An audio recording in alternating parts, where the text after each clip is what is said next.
Hello, Fred. It's great to have you back for an interview after our last year's interview. Let's start with the most important topic. How has your cooking skills evolved over the last year? Unfortunately, it hasn't gotten better in the last, 4 months or so. I haven't had as much time to cook, this year. So that's the unfortunate part of it. Mm-hmm. You were super busy with researching, or what did keep you busy? A bit of research. Our business has gotten a little bit more complex. We were looking at a private deal a little bit earlier. So yeah, just a lot of moving pieces inside of Hayden at the moment. And so have been busy with that. Yeah. A private deal means you're going into non-listed equities, or you're thinking about going into this space. Yeah, we have a SPV set up at the moment. And it's, if we come across any interesting private investments, it's an option that's open to us. What is this option of SPV? Can you maybe describe it a bit to help our viewers to understand it? We got close on a deal earlier this year, but that one didn't come to fruition. So right now it's still on the shelf and we don't have anything identified just yet. But hopefully over the next year or two, just through the natural course of our research as we're researching public companies, occasionally we come across interesting private ones. So yeah, it just leaves our options open here. So there's a good point to follow up in the future on this topic. But maybe let's go back to a lot of questions I did get from the audience. One was about books that have influenced you as a human and an investor. We already talked about some. I already also bought one. You recommended The Sleuth Investor, I think. And what are other books that have influenced you? I mean, honestly, I think that books are good for learning the basics and learning the philosophy and learning the foundations of this industry, right? They are basically good for timeless wisdom. But the problem is that, a lot of investing books just basically say the same things. And so to be honest, I haven't put very much focus on reading investing-based books over the last couple of years. So I still have to say that my biggest influences are really the classics, right? Phil Fisher's books, Sleuth Investor.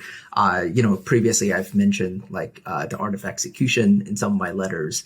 And then, I think a lot of my learnings nowadays just come from kind of reading articles, following companies, following the development inside of new firms. I learn a lot just from conversations with people, to be honest, probably more than written materials these days. And I listen to a lot of podcasts, and I love podcasts. What are your favorite podcasts you listen to?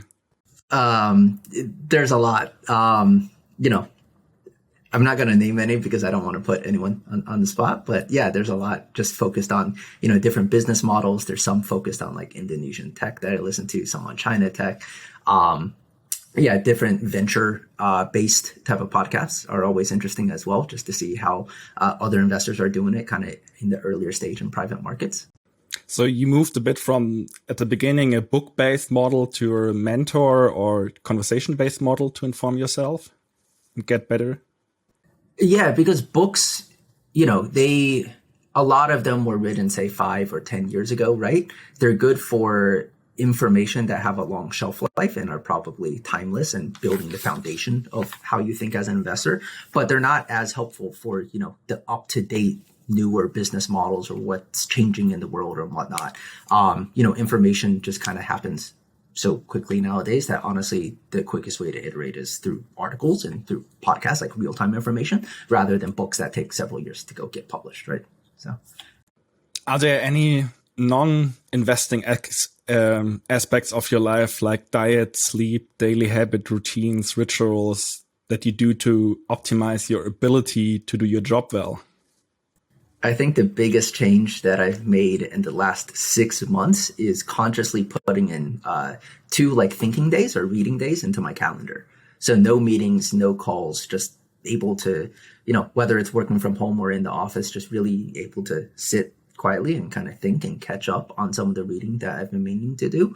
I think that honestly has been the best from both a creativity aspect and then also just a call like being able to manage stress and being able to manage my own emotions too. And actually, hey, I have one book for you. My wife recently recommended the book Power of Now. And it's a little bit, when I first saw it, I was like, this a little bit hocus pocus, whatnot, and a little bit cheesy. But, you start reading it, it's kind of like meditating through a book. And so that has really helped me kind of be more present and be more,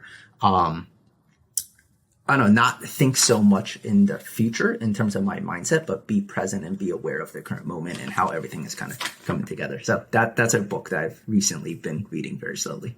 You have a pen in your hand or close to your hand and the keyboard on the left of you. What role does writing play for you in your process of research? And are there any secret S-curve journals to discover one day? Yeah, so I would say writing itself, I write our quarterly letters and I actually really love it. And originally I wrote them really just for myself because it's a way to synthesize all the information that you have, right? Like I'm probably doing, I don't know, anywhere between 1 and 3 calls a day with people. And it's just a lot of information. And through these conversations, you'll have a conversation with someone for an hour and maybe you'll only get like one tidbit out of it, right? But it's still a great use of a time because it's a data point or a piece of information that you honestly didn't know before. And so you do a lot of these over a quarter and kind of these data points are all jumbling around in your head and you need to form it into a picture, right? And that's basically what writing does to me. It helps me tell myself, almost like a story, right? Like how do all these different data points fit into a broader picture?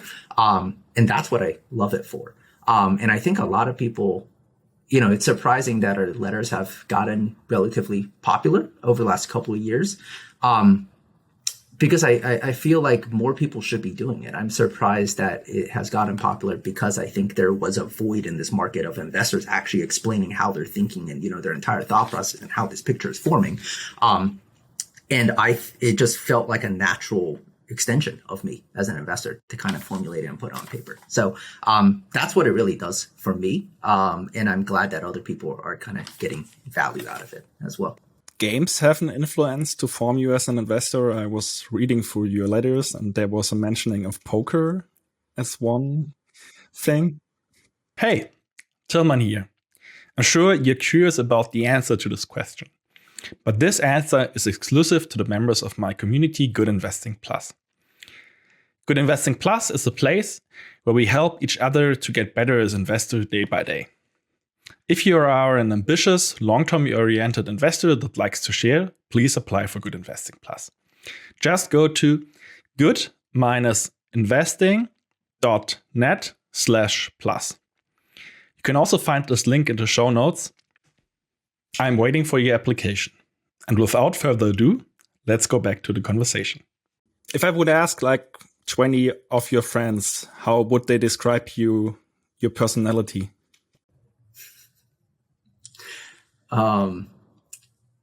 Good question. I think what's amazing to me, and probably my close friends only know this, acquaintances don't, is that I'm actually a really introverted person. I have a lot of conversations. I like chatting to people, but it actually takes energy away from me. And so I think a lot of my friends would say that I'm actually, pretty quiet and I don't really talk that much. I'm kind of more of a thinker than, yeah. So that's probably something that other people wouldn't be able to recognize from the outside.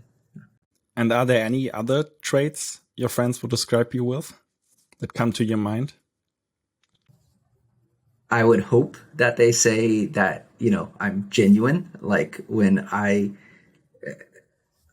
don't try to put on a facade, right? I don't try to do things to try to impress other people.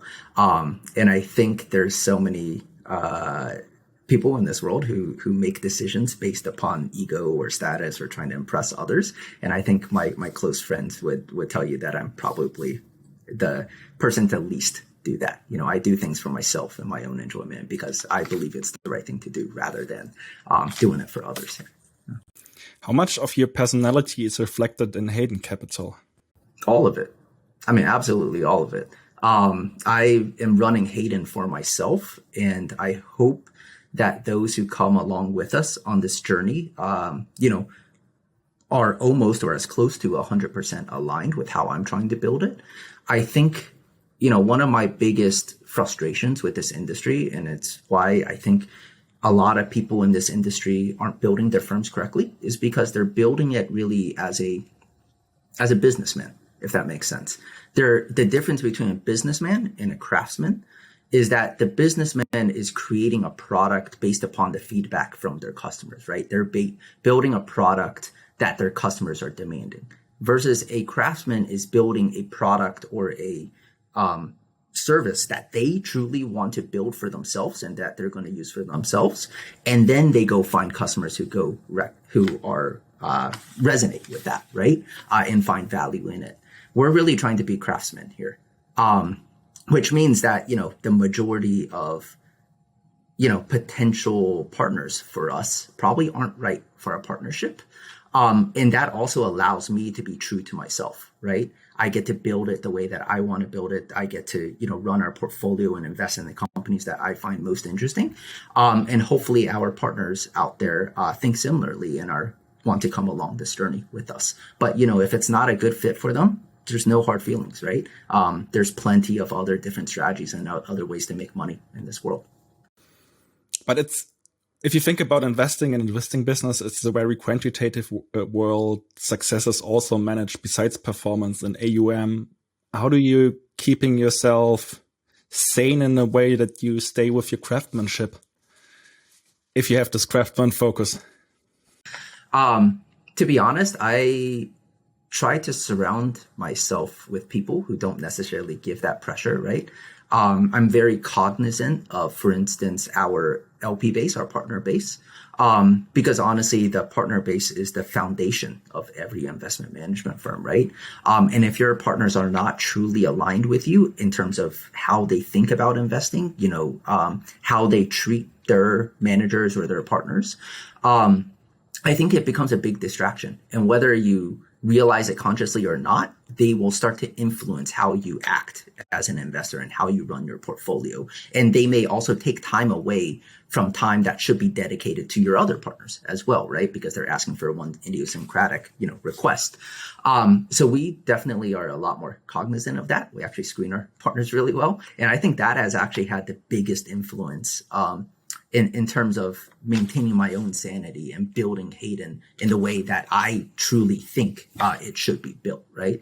I'll also say that, going back to the point about Hayden not being right for everyone, a couple of years ago when I was first starting Hayden, I was in China and meeting a bunch of potential investors, and one of them described it, he was like, the problem that I see with Hayden is that you are basically a pill manufacturer. You're a drug manufacturer, right? You have one product and one thing that does that job really well. But what we are not is a general practitioner or a doctor or a family doctor, right? Who offers that objective opinion on whether this pill is actually right for that client. So for us, we know our pill does one thing and it does one job really well, but it may not be right for everyone, right? It's probably not right for 99% of people out there. So that's what we have to be cognizant of too, just finding the partners who that pill really is correct for. The world is a dynamic place and also a changing place. And the question is, for me, how do you manage, besides being stubborn and following the craftsmanship, not being unreflexive and unopen to or close to suggestion from the outside? How do you manage this tension? It's definitely a conflict. I would say, like, you want to stay within your circle of competence, but you also want to constantly be pushing the boundaries, right? Because it's through that stress and through that, constant pushing that you're going to be able to expand it. I think it's tough, right? The world is changing. There's a bunch of interesting businesses out there. Some of it may not fall within our circle. So yeah, it's a constant struggle, to be honest. If our circle is here and there's an interesting business way out here, and we recognize that we don't have the skills or the tools necessary to go evaluate that business and be the top 1% of knowledge holders on it, we're probably going to have to pass. But if our circle is here and then, there's a business like right out here, maybe we can push it a little bit and, test our skills and see if we have the data and the resources and whatnot necessary to go underwrite that. So yeah, I think it's tough, right? But there's a lot of different businesses out there that can, make our investors money, and we don't have to go capture all of them, right? Some of the potential returns out there just aren't earmarked for us. So yeah, it's just recognizing that. How do you decide to go out of your circle of competence and saying yes to evaluating business that's closer to your circle of competence? Besides like saying, I want to use my resources to go deeper into C or whatever other holding you hold? Yeah. I mean, that's basically a trade-off in terms of where you want to spend your time, right? Do you want to spend your time expanding into a business that is outside of your circle, slightly outside of your circle of competence? Or do you want to go into one that is fit squarely within it? I think it just comes down to opportunity, right? You have to evaluate the two side by side and make a comparison and say, is the time that I spent with a greater risk that it doesn't actually fit what we're looking for, or the returns worth it? Or should we look for something that's squarely within our circle of competence? We have more confidence around it, have more confidence around our process to go evaluate that. And maybe it's slightly lower returns, but maybe it's a better trade-off, right? I think it's on a case-by-case basis, to be honest. Yeah. And honestly, a lot of times we're not making that many decisions, right? We're buying very, very few names per year, like one or two, right? Majority of the time is just spent understanding new businesses. And so if there's really no pressure to do anything, which we really haven't, especially in the last couple of months, we can more willingly spend extra time kind of pushing the boundaries of our circle and learning about new business models here. How would you describe the LP relationship you are looking for? Yeah. I think a lot of people in this industry think of LP relationships as a transactional relationship. What they're saying is, someone will give us $10 million. They may not be the right fit for us, but we can put, legal restrictions, lockups, gates, whatever on them to kind of force them into this box, even though we're shoving a pill down their throat that it's not right for, right? And when they have a bad reaction to that pill because they're just not emotionally suited for it, it's not, the type of strategy that they're looking for, they're locked up for, say, 3 years, 5 years. And when they do finally go out, we can go replace them with someone else. Honestly, I think that's the biggest problem with this industry, that type of mentality. We're looking for partners that hopefully we can partner with for the next 20, 30, 40 years, right? I really think of Hayden as a family. And I tell everyone, look, at some point, we're probably going to have to close for capacity reasons. But once you're inside of this family, our goal is going to be to run your capital for the next several decades ahead, right? And all the information, all our models, any conversation that we have is open property of our partners. And we want to give value to our partners in that way. And hopefully our partners will also reciprocate, right? Because it's a two-way street. Hopefully they introduce us to interesting entrepreneurs that they've met, other interesting managers that are doing cool things that we can learn from, managers in different geographies. Some of our partners will sit on the boards of some of our competitors. And so we'll kind of get to hear about interesting things that their competitors are doing, or maybe, similar businesses are doing in a different geography. So we're all just trying to learn together. And I honestly think the commonality among Hayden's partnership base is that, the returns are great, right? That's kind of why you are an investor, but that's actually not the primary focus for a lot of our partners. The primary focus is that we're doing something interesting in a certain part of the world. And a lot of our partners are professional investors themselves, or former professional investors. And they recognize that what we're doing is valuable, but they don't have the skill set to go do it, or don't have the time to go keep eyes on this segment of the world or this type of investment strategy. And so they hire us to do it, to basically keep tabs on what's going on in this segment. And I think that's really cool. That's a different relationship, right? Because it's about learning how this world evolves and functions together, rather than necessarily being a pure transactional type of relationship. Do you have a rough feeling about the percentage of the net worths of your LPs is invested in you? Yeah. Honestly, I tell all of our new partners, trust takes a long time to build. And it's different once you're inside of the Hayden family, right? In terms of how we interact, the type of data that all our partners can ask for, have access to. You get to see the portfolio on a real-time basis, right? We have full transparency into the portfolio tick by tick. You can literally watch our trades if you want in real time. And so it's a different experience. And so I tell all our partners, number one, we never want more than 5-10% of your net worth. If it's a family, probably even less if it's more institutional. And at the same time, because trust takes a while to build, do not give us the full allocation all at once, right? Give us a fraction of that and size it up over a period of 2 years so that we can both build comfort with each other, right? And continue building that partnership. And once we are both fully 100% have a good understanding of each other, then hopefully we are, 100% allocated, and then, we'll just run that money for the next couple of decades. But I think having that slow process really, really helps to build that trust and set the expectations with our partners. But generally, we don't want a large portion of our partners' capital.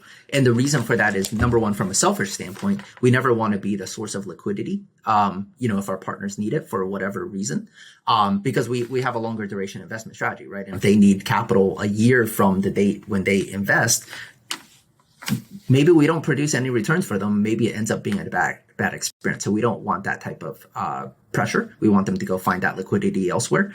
And then number two, I think, again, having them invest a smaller amount up front, it helps make them more comfortable as well, because it's a new strategy and something that they aren't as familiar with. So they get to have the freedom to build it up over time as they see fit. How do you think about volatility and drawdowns? What role do they play for Hayden? It depends the reason of the drawdown, right? Like we've hedged a couple of times in our history, and the reason we hedge is because we think that there could be the potential for impairment of the earning stream itself, right? But so that's a fundamental reason, and we're worried about what that earning stream looks like over the next couple of years. But if the drawdown is for, call it sentiment-based reasons, or because of a market reaction but it doesn't really affect the earning stream of our businesses or the fundamentals of that businesses, then that's really, the market correcting because, say stocks have run too much and so people are trimming or selling or raising cash or whatever. That doesn't really play a part in our process, to be honest. Most often, if they get cheap enough, like, we just suffered a drawdown a couple months ago of, north of 30%, we're going to use that opportunity to invest more into our existing portfolio, given that the fundamentals themselves haven't changed and the valuations still look attractive. So it really depends why. You started Hayden in 2014. What hasn't changed since then? Or did you change out of purpose? And where have you gotten better?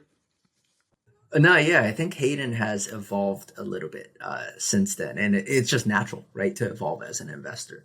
2014, 15, 16, I would say we were probably a lot more diversified, right? My background prior to starting Hayden was that I was an industrials analyst for several years. And so you would have seen a bit more industrials-based companies within our portfolio. We were actually a bit more diversified as well. We had a lot of cash that we basically needed to use. We started with over 60% cash in the portfolio. It took many years before it got down to where it is today, which is less than 1%, right? So it took a while to deploy that capital. I would also say over the course of Hayden, I just started to recognize, number one, my own interests and my own skill sets lie where we focus today, which is a lot of consumer tech and internet-based businesses in US and Asia. And then number two, a big part of our edge is having these conversations, right? Getting these data points from these individuals that we chat to on a regular basis. And building that network is hard when you're spread so widely across many different geographies and industries. And so for me, I found the most interesting conversations just naturally coming from, the tech sector. And that's where we've built our connections, and it just kind of snowballs on top of itself, right? So really that's where we've started leaning into over the last 4 years or so. And, some of our partners have previously told me that they sensed the tone in the change of our letters around mid 2017 as well, which is really when we started narrowing our circle of competence, with the bullseye really being like e-commerce, and then slowly expanding it outwards again. Was there a certain aha moment for this post-industrial transformation? No, there's never really a aha moment with me, to be honest. It's just a slow, natural evolution. Yeah.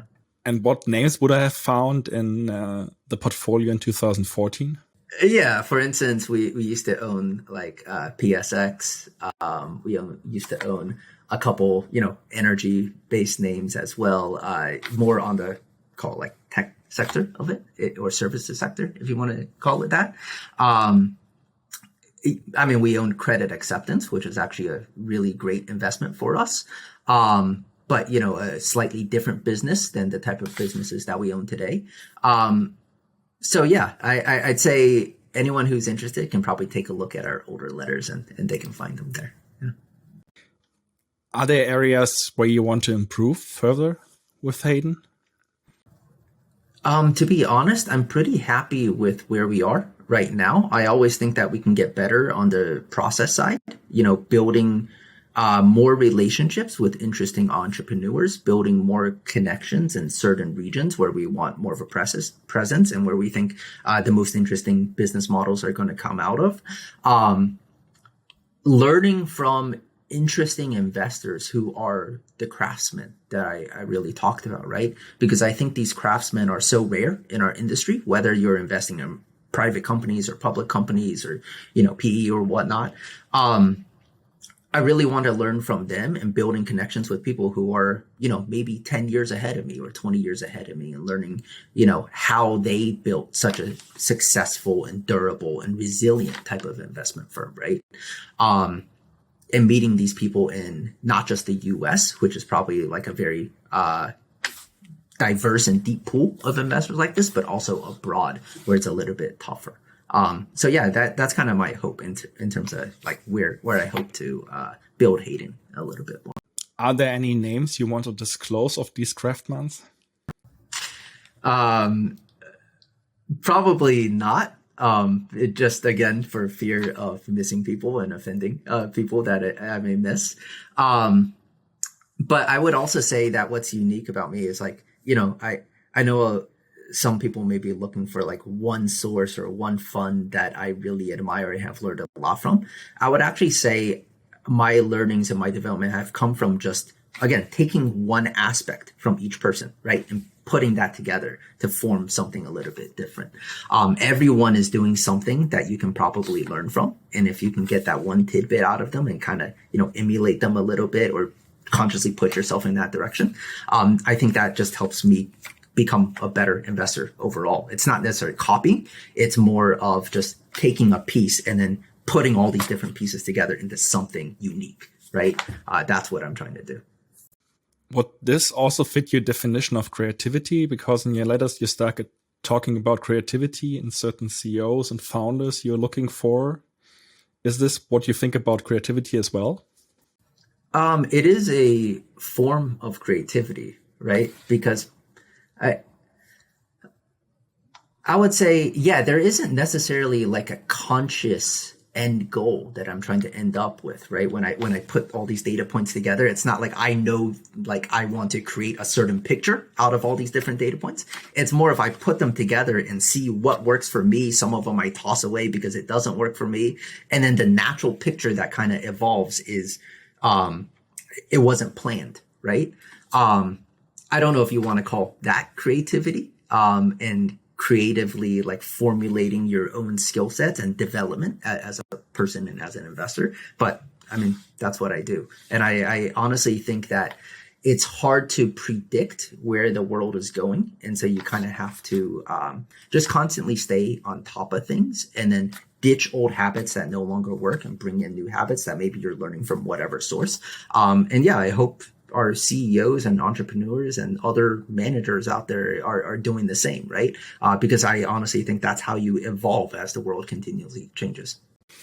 The next question is the perfect challenge for an introvert. How much of your time do you spend communicating with your investors and potential new investors compared to other tasks? Yeah, I would say maybe I spend, probably between 5 and 10% of my time, just in terms of communications. Really what I'm trying to build is something a bit more scalable. So number one, our partners need to have the same sort of viewpoint or way of treating this partnership, right? The way of thinking the partnership between us. And then number two, as long as that is aligned, I also try to get them as close to a front row seat as possible into our portfolio to explain to them the why behind we're making, what decisions we're making, not just the what we're doing.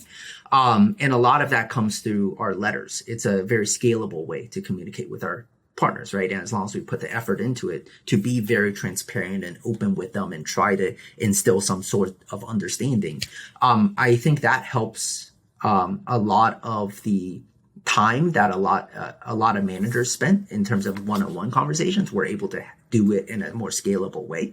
And then on top of that, like I said, a lot of our partners just want to kind of understand how the world is developing within our universe. And so we'll just have very informal chats, right? Like all of our partners have access to my cell phone number, my WeChat, my WhatsApp, whatever they want. Some partners choose, not to engage one-on-one, even though I know they're reading our letters and, it might be a year, 2 years, 3 years before I hear from them, but I know that, they're actively reading our stuff. Or we have some partners who, will message me, a couple times a week just to chat on different names and, what they're seeing and how they can be helpful. And that's great too. So it really depends upon our partners. So the most important part of your communication are the letters, or how do you see this? I'd say our letters are great for instilling kind of like a base layer of knowledge and getting everyone in our partnership base kind of on the same page in terms of what's going on inside of the portfolio and our strategy and where our head is at.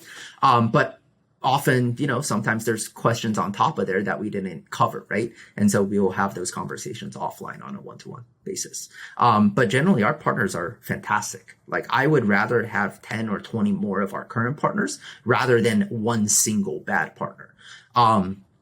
And so we're really cognizant of that.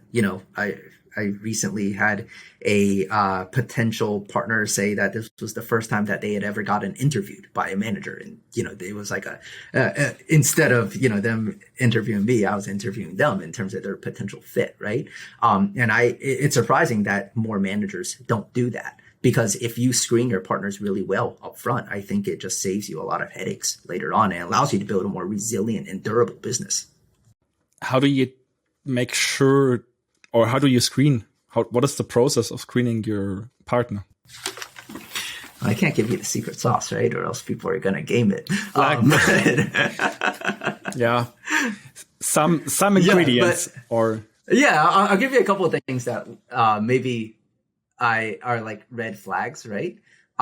Sometimes people will reach out and you can tell through their communications that they have a mentality of like, you are lucky to take this money, or that they automatically assume that you're going to accept them as a partner.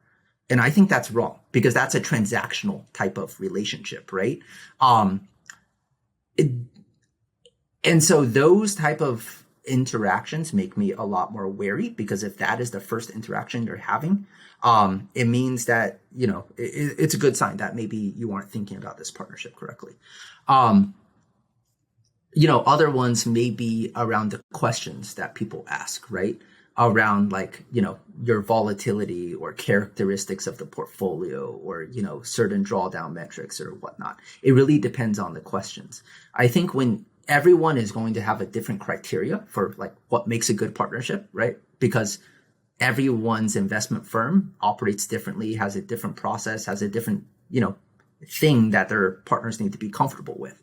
And so I think it just takes a lot of reps in terms of, it's just basically pattern recognition. You recognize who your good partners are, who your bad partners are, and then you steer your questions and, your criteria more towards what the profile of what your good partners look like.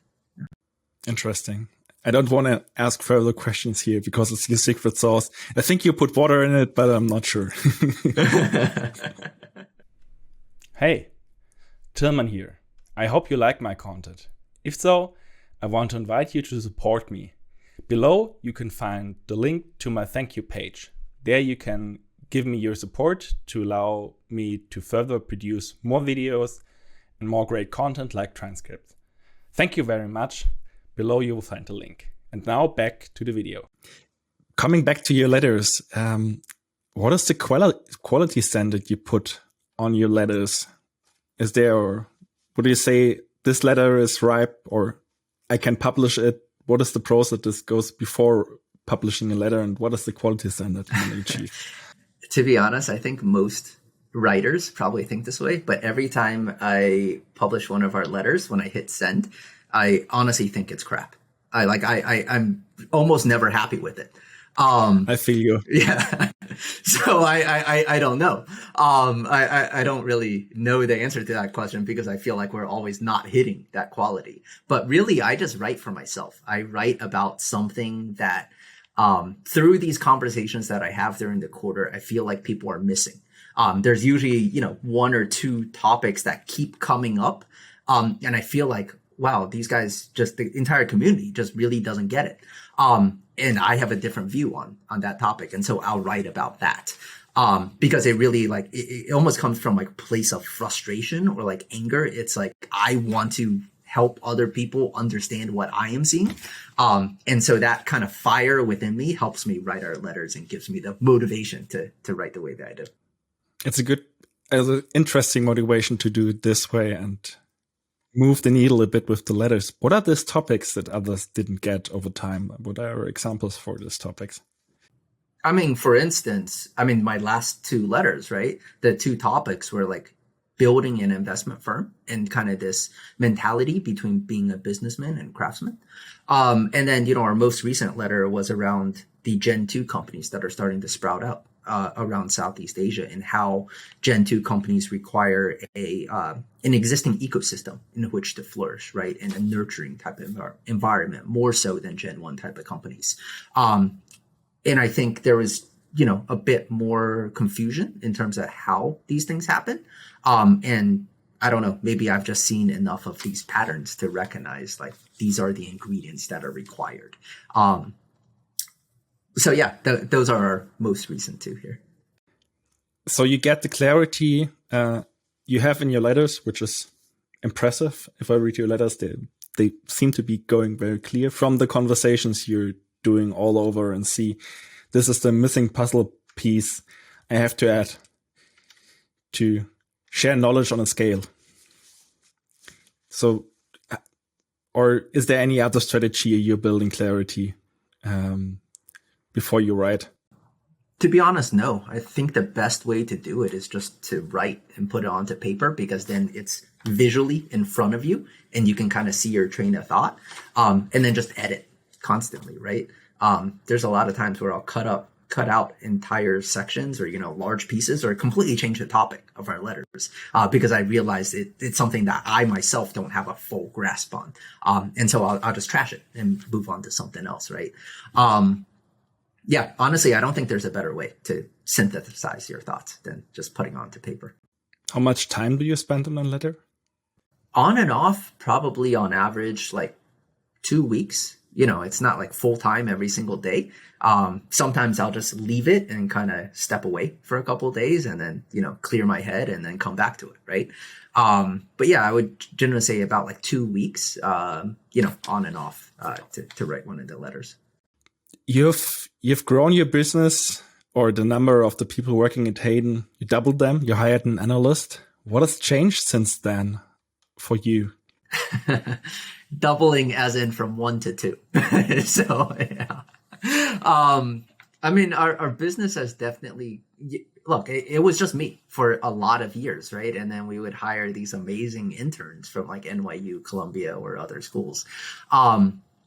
But yeah, I recently brought on Philip. Philip is fantastic. Philip, I know you're watching. Hello, Philip. Yeah, it's been absolutely fantastic. I mean, just being able to work with him and kind of operate 24/7, right? He'll send us, he'll email me information or memos like overnight. I'll get to review it during the day, have feedback, and we're constantly in communication on WhatsApp. And then, yeah, just being able to work kind of 24/7, and also having someone else sit in a different part of the world where they aren't talking to the same people as me, not living the same life experiences, using different companies, have a completely different network than me. I think that really helps expand kind of the breadth of exposure that Hayden gets to different sources of information and different viewpoints. I think that's really valuable. So yeah, that has really been fantastic. Unfortunately or fortunately, I guess, as Hayden grows, there's definitely more operational type of headaches, more, just more paperwork involved, right? So that is an aspect that I am a little bit more cognizant of and probably need to spend a little bit more time on. So having Philip on board also has been fantastic to help me scale. Yeah. Can't you outsource the paperwork or? Honestly, the way that we run, it's already pretty little for us in terms of running SMAs and running a very, very scalable format. So it's definitely a lot less of a burden than other managers out there, I can say. And we have started outsourcing a lot of it. We just hired a compliance manager. I am potentially looking for a COO at the moment. So yeah, these are just natural, friction points that you kind of run into as you grow, right? So if there's anybody out there, should they reach out to you? Yeah, send me an email. Yeah, absolutely. We're always looking for good people. How are you organizing this kind of long distance work relationship with Philip? Is it a challenge to have him in Singapore and you in New York, or is it a surplus? No, absolutely not. I am always, especially nowadays with the internet and how everything is kind of global. I'm surprised when people still insist on having their entire analyst team like in the same office, in the same city, talking to the same people, living the same lives, living the same life experiences, going to the same restaurants, same places, everything.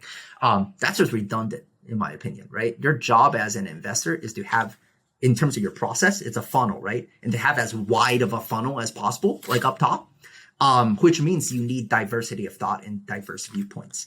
And so, yeah, look, Philip and I have known each other for a bit now. We've worked together for a number of years on and off.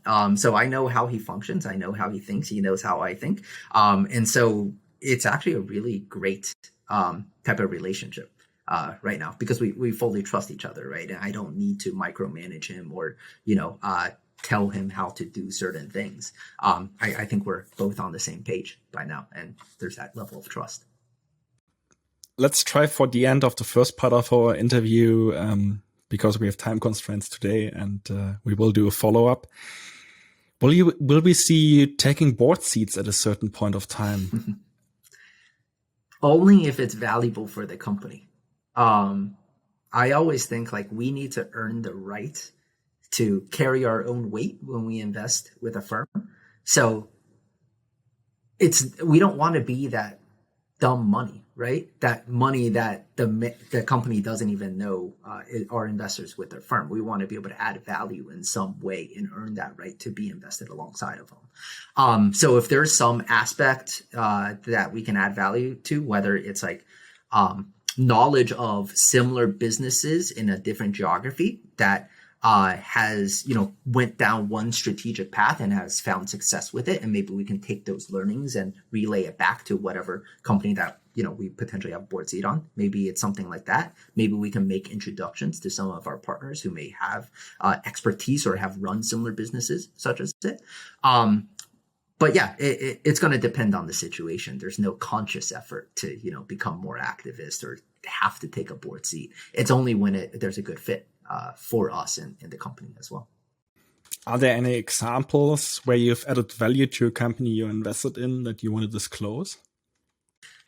I would just say more broadly, as you know, we've been very fortunate that our letters and materials and write-ups have kind of gotten sent to various corners of this world, and it sometimes reaches, the competitors of our company's hands, in addition to the company itself.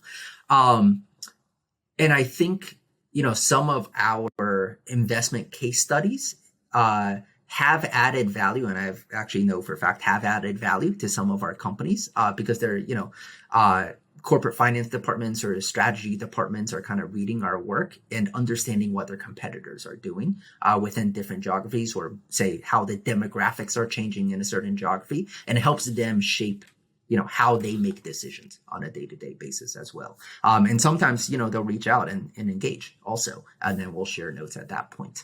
But I do know there has been quite a few instances of that with the companies in our portfolio. Are you more cautious now with what you're writing in your letters, if you know that this knowledge travels so much? Not really, to be honest. I mean, everything that we're publishing is pretty, public, and like if you put in the effort, you can probably find this data. So it's not necessarily anything that's a secret that we shouldn't be sharing, right? My goal is to just help everyone kind of understand how this world is functioning and evolving together. It's kind of shining a light on certain aspects of this world, right? That's really what I view our letters as. Our great companies that we hope to partner with, they're going to embrace all this data and incorporate it into their own learnings as well, right? And hopefully we can make them better also in terms of how they think about the strategic decisions in their businesses. You already disclosed the answer to my last question a bit. Like, will we see you going to the non-listed space was this question. Then I have to refine it. Will we see you having a bigger non-listed profile in the future? I don't know. I honestly don't know. I even don't know if this is like a strategic direction that we want to move down in the next 5 years, right? Because it is a different process. It's a completely, different process in terms of getting the deal, winning the deal, building your network, getting that deal flow, what have you. I don't know if it's a good use of our time, to be honest. I don't know if it's skill set that we have. So we're still testing those waters. All I'm trying to do is find interesting entrepreneurs and interesting businesses that we can partner along and, help them create value for their ecosystems where they're operating. And whether that's public or private, it really doesn't matter to me at the end of the day. Definitely there's some more liquidity considerations and whatnot that I have to be more cognizant of on the private side. But I'm just looking for great people to partner with, right? At the end of the day, everyone is allocating capital in some sense, and we're just looking for the managers and founders who have great capital allocation opportunities within their own businesses. So yeah, to answer that question is, I don't know. Can you maybe disclose some of the questions you have when looking at the non-listed space, what you still want to understand? I think our skill set is really identifying businesses and business models and understanding kind of the macro trends that are propelling them and that type of tailwind that is behind them. But the actual deal process is very different, right? And sometimes these rounds are very, very competitive. And so you need to build relationships with these founders. You need them to understand what value you can bring to the table. That requires a lot of effort. And I don't know if that's necessarily a skill set I have. And maybe we'll need to, if we decide to go down this path, we'll need to hire someone else who does have that skill set to go do that. But I think it's more on the process side itself and the technicalities of it rather than the identifying great businesses aspect. Interesting. Thank you very much for your time, and I'm looking forward to catch up on our conversation soon. Thank you. Sure. Thank you, Tillman. And bye-bye to the audience, and bye-bye to Philip. Bye. As in every video, also here is the disclaimer. You can find the link to the disclaimer below in the show notes. The disclaimer says, always do your own work. What we're doing here is is no recommendation and no advice. So please always do your own work. Thank you very much.